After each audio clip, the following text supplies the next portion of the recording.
श्री राहुल गांधी ने नेता प्रतिपक्ष के पद पर 1 साल पूरा किया। मोदी जी को भी तीसरी बार प्रधानमंत्री बने 1 साल पूरा हो गया। इस 1 साल के दौरान श्री राहुल गांधी ने जो किया वो देश के इतिहास में शायद ही किसी और नेता ने किया होगा। लेकिन सवाल यह भी उठता है कि इस 1 साल में मोदी जी ने क्या किया, ट्रंप के आगे सरेंडर होने के अलावा।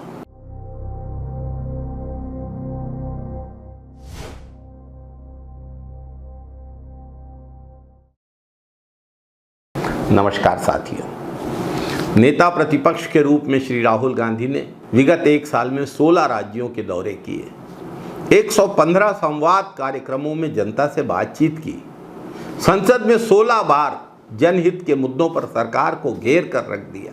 विगत 1 साल में 18 प्रेस कॉन्फ्रेंसेस की। प्रधानमंत्री मोदी जी तो 11 साल में एक प्रेस कॉन्फ्रेंस भी नहीं कर पाए। राहुल गांधी जी की सबसे बड़ी उपलब्धि, उन्होंने अपने दरवाजे आम जनता के लिए खोल दिए।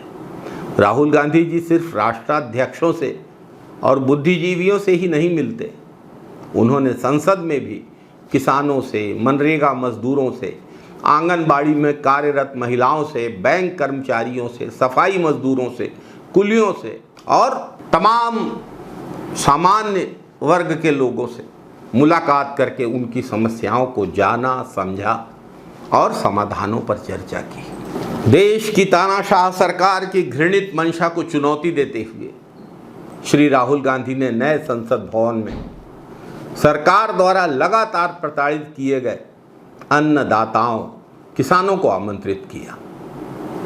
उन्हीं किसानों को जिनको इस तानाशाह सरकार ने दिल्ली आने से रोका था, उनके रास्ते में खीले बिछाए थे। सरकारी उपेक्षा की शिकार आंगनबाड़ी कार्यकर्ताओं से मुलाकात कर उनका दर्द श्री राहुल गांधी जी ने सुना, समझा, देश भर में पहुंचाया।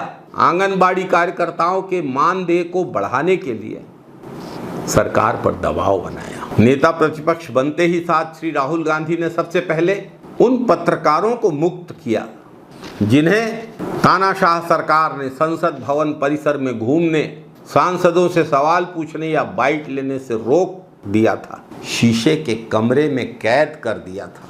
राहुल गांधी जी ने मीडिया की स्वतंत्रता को प्रभावित करने वाले ब्रॉडकास्ट बिल का जबरदस्त विरोध किया और सरकार को उसको वापस लेने पर मजबूर कर दिया। बजट भाषण पर अपने ऐतिहासिक भाषण में श्री राहुल गांधी ने कहा, सरकार अगर अरबपतियों के फायदे के लिए बजट बनाना छोड़ के किसानों, गरीबों, मजदूरों, महिलाओं और हाशिए में पड़े लोगों के लिए बजट बनाए, तब सही मायने में देश की अर्थव्यवस्था प्रगति करेगी।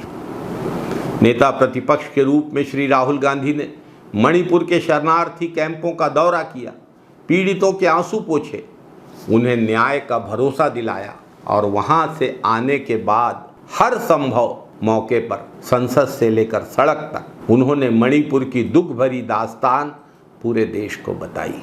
श्री राहुल गांधी जी नेता प्रतिपक्ष बनने के पहले और उसके बाद बड़ी प्रतिबद्धता से जातिगत जनगणना का मुद्दा उठा रहे हैं। राहुल गांधी जी के प्रयासों के चलते ही मोदी सरकार को देश की 90% जनसंख्या, पीड़ितों, अनुसूचित जाति, आदिवासियों, महिलाओं और वंचितों को न्याय देने के लिए जातिगत जनगणना की घोषणा करनी पड़ी। वरना प्रधानमंत्री मोदी जी तो जातिगत जनगणना की मांग करने वालों को अर्बन नक्सल कहते थे। जातिगत जनगणना के मामले में इस सरकार को यू टर्न लेने के लिए मजबूर किया श्री राहुल गांधी ने। श्री राहुल गांधी जी ने विश्वविद्यालयों में न्यायपूर्ण शिक्षा व्यवस्था के लिए कांग्रेस शासित प्रदेशों कर्नाटक, हिमाचल प्रदेश, तेलंगाना के मुख्यमंत्रियों को पत्र लिखकर रोहित वेमुला एक्ट लागू करने का आग्रह किया।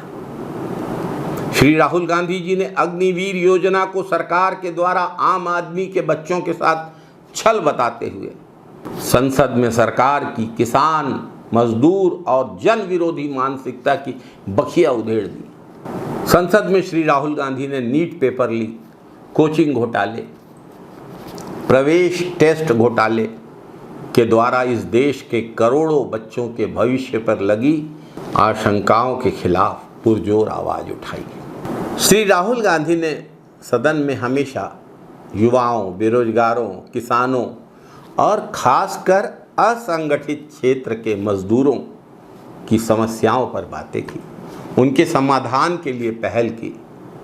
श्री राहुल गांधी एआई और भविष्य में ड्रोन से होने वाले युद्ध पर जो तथ्यात्मक बातें सदन में कहते रहे हैं, वे आज प्रमाणित होती दिख रही हैं। राहुल गांधी जी ने एम्स जाकर बेहद हाड़ कपाने वाली ठंड में फुटपाथ पर लेटे उन लोगों से मिले जो इलाज कराने के लिए देश के दूर दराज हिस्सों से दिल्ली आते हैं। श्री राहुल गांधी जी ने केंद्रीय स्वास्थ्य मंत्री और दिल्ली की मुख्यमंत्री को पत्र लिखकर इलाज के लिए दिल्ली आने वालों की मदद करने की अपील की।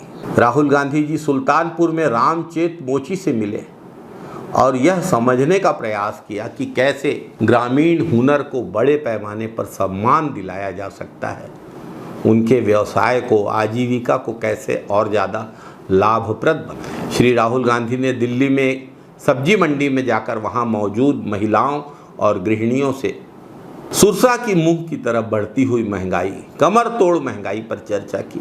श्री राहुल गांधी ने नई दिल्ली रेलवे स्टेशन जाकर उन बहादुर कुलियों से मुलाकात की जिन्होंने कुंभ के दौरान जो भगदड़ हुई उसमें सैकड़ों हजारों लोगों की जानें बचाई। पहलगाम आतंकी हमले के बाद हुए ऑपरेशन सिंदूर और अमेरिका के राष्ट्रपति डोनाल्ड ट्रंप द्वारा स्वघोषित भारत और पाकिस्तान के बीच के युद्ध विराम के दावों के बीच राहुल गांधी जी ने प्रधानमंत्री श्री नरेंद्र मोदी को पत्र लिखकर संसद का विशेष सत्र बुलाने की मांग की। श्री राहुल गांधी जी पहलगाम और पुंछ का दौरा करने गए, घायलों और आतंक पीड़ितों से मुलाकात की। 2020 में गैंगरेप का शिकार हुई हाथरस की बेटी के परिवार से मिलकर श्री राहुल गांधी ने उन्हें हर तौर पर मदद की और पुनर्वास का विश्वास दिलाया।